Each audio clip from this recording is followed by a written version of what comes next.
नमस्कार, मी प्रणिता बोरसे. आपण पाहत आहात TV9 मराठी आणि बुलेटिनच्या सुरुवातीला महत्त्वाची बातमी. आपलं सरकार आणा तुम्हाला जुन्या पेन्शन योजनेचं वचन देतो. शिर्डीतील जुनी पेन्शन योजना संघटनेच्या महाधिवेशनात उद्धव ठाकरे यांनी हे आश्वासन दिलंय.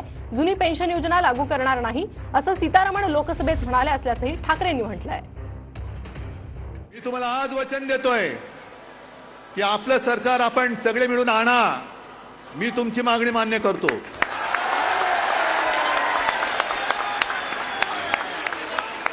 पण ही मागणी मान्य करतो हे तुम्हाला मी वचन दिल्यानंतर यांना तिकडे घाम फुटणार आहे आणि हे या कॅबिनेटमध्ये ही योजना मान्य केल्याचं जाहीर करतील कदाचित. निर्मला सीतारामन या बाईंनी मध्ये बातमी मी वाचली, लोकसभेत सांगितलं की आम्ही जुनी पेन्शन योजना लागू करणार नाही.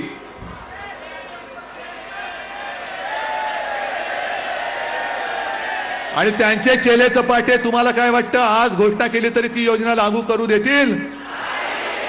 दिल्लीने नुसते डोळे वाटारले तर यांची इकडे. त्याच्यामुळे हा फरक लक्षात घ्या.